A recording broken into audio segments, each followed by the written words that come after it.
Isn't the oldest civilization only about 5,000 years ago? Did you just pluck the 20,000 years old timeline out of thin air? Actually, no. This is a date quoted by archaeologists working at the site. There are different evidence proving that timeline. I am just going to quote one. They use a technique called ground-penetrating radar, GPR, to map the layers of sediment beneath the site. The structure was built on top of a series of layers of volcanic ash and soil. The earliest constructions at the site are at sediment depth levels of about 20,000 years old, or even possibly older.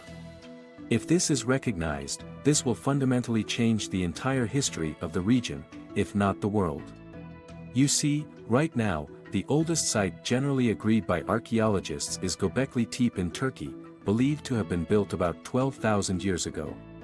So, if this site is 20,000 years old or older, it will be the earliest structure ever built by humans. Since this site is in Indonesia, the earliest civilization known there is only the Hindu-Buddhist kingdom of Majapahit in the 14th century. That must mean that there is a lost advanced civilization that we know nothing about. This site, named Gunung Padang, is an archaeological site located in West Java, Indonesia. Billed as the largest megalithic site in Southeast Asia, it is situated on top of a mountain that may be a hidden pyramid. But as usual, mainstream archaeologists and geologists say that the structure is not a pyramid, but rather a natural formation. They argue that the pyramid shape is the result of weathering and erosion, rather than intentional construction. But we know better, right? The site comprises several structures and features, including a large terraced platform, multiple stone pillars, walls, and stairways, and various chambers and pits.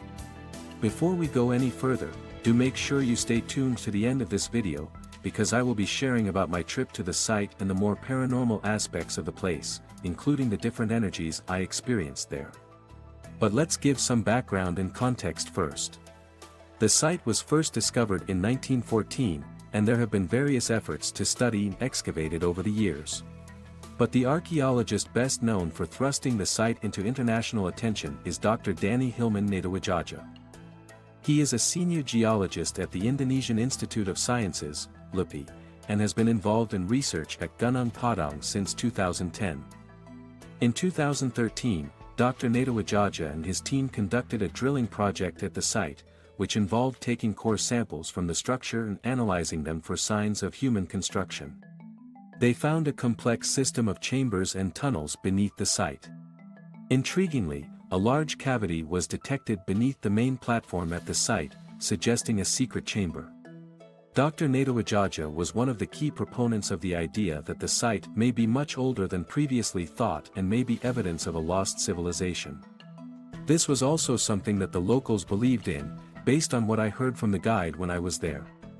In 2014, the Indonesian government designated Gunung Padang as a National Cultural Heritage Site, which provides legal protection for the site and its artifacts.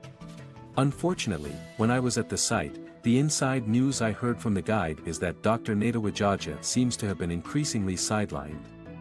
He is no longer the primary archaeologist in charge of the project. In addition, the government planned to clear up the area to expose the stones underneath starting from 2020, but Dr. Natawijaya would no longer be involved. I made a short trip to the site on July 16, 2019, and now I will be sharing about my experiences feeling the energies there. If you feel that this video has brought value to you, please like and subscribe. On the way to the site, I felt a distinct shift in energy about 1.5 kilometers before sight. Does that mean Gunung Padang is likely to be a pyramid and it creates a healing energy field that extends out with a radius of almost 1.5 kilometers? I was greeted at the bottom of the hill by my guide Puja, who speaks English, and another Malay-speaking guide, Sandy. Throughout, Sandy will be the one articulating about what is known of the site and Puja will then translate it to English for me. At the bottom of the hill, there was a sacred spring water that we were supposed to sip from before making our way up. There are now two ways to climb up, the modern route carved out to access the site or the natural stone stairway, which is much steeper and difficult. Of course, I chose the natural stone stairway, since I always choose the hard way in life. That was when I had my second visceral reaction to the sight. I felt goosebumps all over my body. There was probably some kind of electromagnetic field that my body was picking up. Sandy told me that a shaman had come before to the site and explained the different functions of the area on site. First, we saw the dolmen-like and passageway structure. Below this structure is where the secret chamber mentioned earlier is. This passageway is oriented north-south. The fact that the various structures on the site have shown alignment with the summer solstice sunrise and the winter solstice sunset indicates an advanced knowledge of astronomy among its builders. Additionally, a layer of geopolymer material had been found in the structure. Geopolymer is a type of cement that is created by mixing natural materials such as volcanic ash with a binding agent. The presence of geopolymer suggests that the builders had a sophisticated understanding of materials science. As for the secret chamber, Sandy believed that it contains objects of power. Another interesting attraction at the site are two gamelan stones that produced sound when they were hit on. I was shown around to various stones with finger marks and footprints as well as one with a symbol of Keris, symbol for Sundanese people in Java, cut into it. Since the basalt rocks have now solidified, human contact of these rocks used for the building structures must have been happened prior to their solidification. One can only guess how long ago that must have been. Alternatively, whoever used these rocks must have ways to soften the stones artificially. I was then led to a spot known as the chair. This chair is part of 3 meditation sites facing the holy mountain of Ged Pangrango.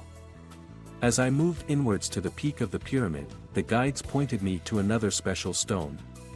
I was supposed to focus on it to get the power. What kind of power, you may ask? Well, I have no idea, but it doesn't hurt to have more power, right? The peak of the pyramid is one of the 3 meditation sites, and I doused it for energy. I can feel a clockwise spiraling energy coming up from above and reaching up to sky during the meditation. All these experiences at Gunung Padang convince me that it is a powerful energy vortex place that was intentionally constructed to harness and amplify the healing energies of the earth. The purpose of it was likely to enhance spiritual experiences and healing. The advanced technology found on-site could indicate that it may have connections to extraterrestrial beings or advanced ancient civilizations. Do you think Gunung Padang is really 20,000 years old and an energy vortex? Let me know what you think in the comments below. I will also be giving travel logistics information in the description if you would like to experience the site for yourself. If you like this video, here are some others that you will likely enjoy.